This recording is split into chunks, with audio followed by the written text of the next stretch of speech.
नमस्कार, मी Deepti Gharde. Mission Maharashtra news मध्ये आपले स्वागत आहे.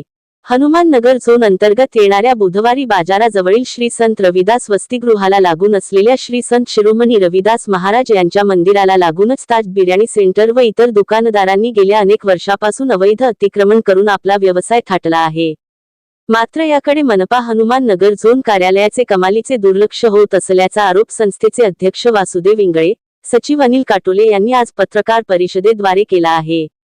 येथे श्री संत शिरोमणी रविदास महाराज यांचे मंदिर असल्याने येथे रोज अनेक भाविक दर्शनाकरिता येतात.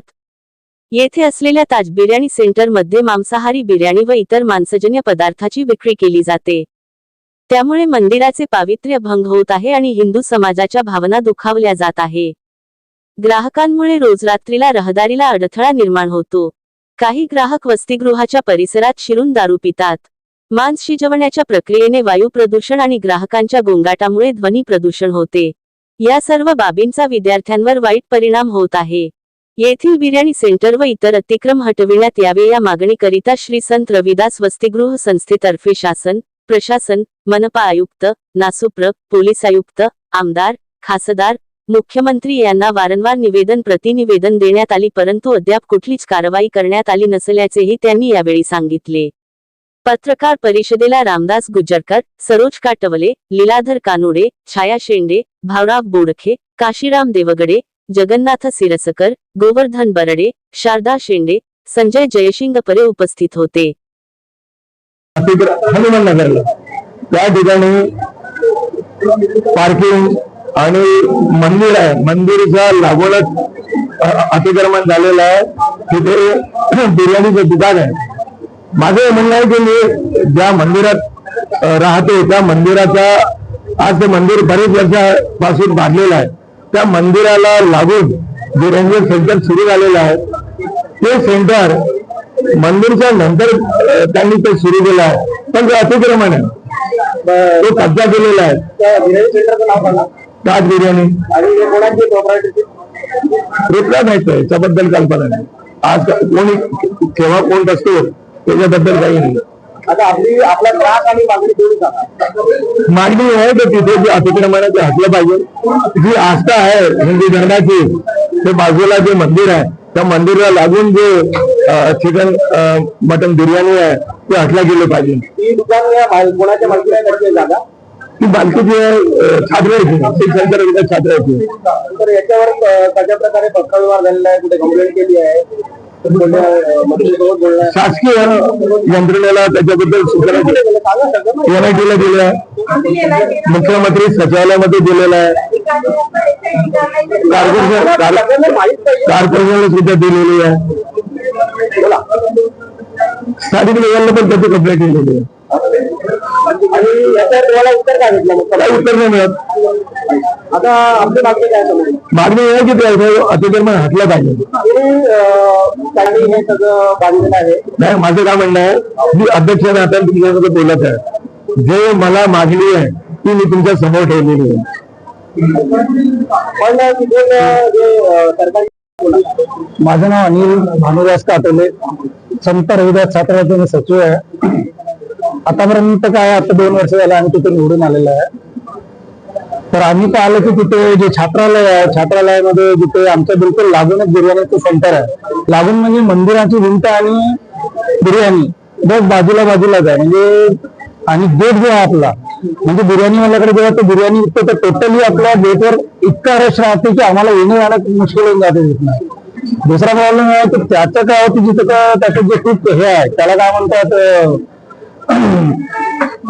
बिर्याणी याच्यामध्ये नाही का पोळा आपण हे करतो, त्याच्यामधला धूर जो बाहेर येतो ते पूर्ण पोरांच्या म्हणजे पूर्ण छात्रालयामध्ये याचा वास पूर्ण दुर्गंध फैलतो त्याची. त्याच्यामुळे पोरांना खूप दृष्ट होते. आता काही लोकांनी अगोदर काय केलं ते तर आम्हाला माहित नाही. अगोदरचे लोक काय करायचे, त्यांना अतिक्रमण झालं तर आत आणत होते, पण आम्ही आता आतली नाही आणू देत त्याला. कधी तो आमच्या समोर आत घेऊन येत नाही, आजपर्यंत घेऊन आलेला नाही. आता अतिक्रमण त्या दिवशी आला, ड्रम वगैरे तो आपला बाहेर घेऊन गेला. तर काय होऊन राहिलं त्याच्यामुळे आम्हाला खूप त्रास आहे. आणि आतापर्यंत प्रत्येक आम्ही NIT कॉर्पोरेशन अजून आम्ही सिटी आणि सगळ्यांना आम्ही निवेदन दिलेलं आहे, पण त्याच्यावर कोणतीच कारवाई झालेली नाही. त्याच्यामुळे आमची पत्रकार बंधूंना खूप हे आहे की लवकरात लवकर काही कारवाई करून तुमच्या सानिध्यातून त्यांच्या कानापर्यंत आमचे जे शब्द आहे आणि जी आमची लढाई आहे त्यांना माहिती होऊ द्या आणि लवकरात लवकर तिथून अतिक्रमण हटवा ही आमची मनापासून तुम्हाला इच्छा आहे. सुरुवातीला काही असे लोक होते सर त्यांच्याशी मिळलेले होते, त्याच्यामुळे ते कारण नाही आहे ना. जे सुरुवातीची बॉडी होती ते सगळेच होते, ते बिर्याणी खात होते, सत्य ही गोष्ट त्यांच्या त्यामुळे मी नव्हतं, मी तिथे नव्हतो, मी बॉडी पिन होतो तेव्हा. त्याच्यामुळे काय होतं कुठलंही काम एकदा आपण तिथे रुजू केलं छोटं तर ते लहानपणी तुम्ही हटवू शकता, मोठ्या झाल्यावर त्याला हटवणं खूप कठीण असते. आणि ते भावनी करावं म्हटलं ते आमच्या भावना समजू शकते. त्यांनी 2-4 वेळा ते अटकलेलं आहे, पण काय झालं त्यांना माहिती आहे, मी ते सोबतच होते तेव्हा.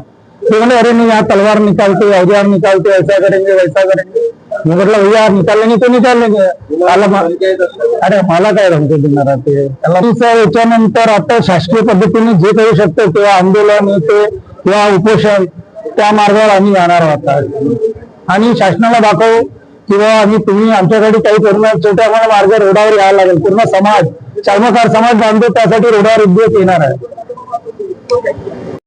लीलाधर गोविंदराव कानडे संस्थेचा सहसचिव म्हणून संत रविदास छात्रालय या संस्थेचा सहसचिव म्हणून काम करतो आहे आणि राष्ट्रीय कर्मकार महासंघ विदर्भ सचिव म्हणून मी काम करतो. या ठिकाणी अतिक्रम आहे आणि 2 वर्ष झाले निवडून आलं. त्या ठिकाणी जी सर्व व्यवस्था पाहिल्यानंतर असं वाटलं की हे पत्रकार परिषद घेणं आवश्यक आहे, तर काहीतरी चालना मिळेल. म्हणून मी आणि माझे सहकारी आणि राष्ट्रीय कर्मकार महासंघाचे सहकारी मिळून आम्ही प्रथमतः मुख्यमंत्री यांना भेटलो, त्यांना निवेदन दिली. पोलीस कमिशनर त्यांना पण दिलेला आहे. पालकमंत्री बावनकुळेजी, संदीपजी जोशी, अभिजित चौधरी सर्वांना, महानगरपालिकेचे झोन अधिकारी त्यांना पण आम्ही निवेदन दिलं. त्यांना प्रत्यक्ष आम्ही फोन केल्यानंतर ती गाडी पाठवतात आणि तिथचे जे अधिकारी आहेत जे फक्त असे उभे राहतात आणि त्यांचं जे कारवाई करण्याऐवजी ती कारवाई न होताना ते ड्रम टाकणं, हे टाकणं, जे भट्टी आहे भट्टी इकडे तिकडे सरकवणं, पण जे एवढी मोठी त्यांची यंत्रणा असून सुद्धा ती कारवाई करत नाही. का करत नाही हे मला समजलं नाही. सर्व त्यांना नेऊ देतात, बिर्याणी जर त्यांनी पंजा मारला तर एक जर त्यांनी नुकसान झालं समजा त्याचं, तर संस्थेचं जे मंदिराला लागून आहे आणि इतर एवढी दुर्गंध येते.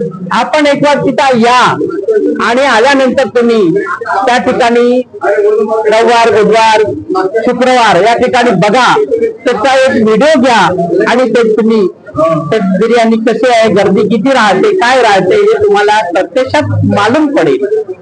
आणि हे बिर्याणी सेंटर आणि इतर अतिक्रमण हे पूर्ण अतिक्रमण आमचं हटलं पाहिजे अशी आमची मागणी आहे. फक्त बिर्याणीच नाही, ते पूर्ण भिंतीच्या चारही दिवेमधले जे काही अतिक्रमण आहे ते पूर्ण अतिक्रमण असलेलं आहे. ही जागा NIT ने दिलेली आहे. NIT कडे गेला असता NIT म्हणते की कॉर्पोरेशनच्या हद्दीत येते, म्हणजे जागा NIT ची आहे, मग कॉर्पोरेशनची कॉर्पोरेशन काय म्हणते आम्ही 50% हटवू शकतो अशी ती भूमिका आहे. आणि दोन्ही याच्यावर एकामेकावर ढकलत आहे. ते NIT वर ढकलते तर ते कॉर्पोरेशनवर ढकलतात.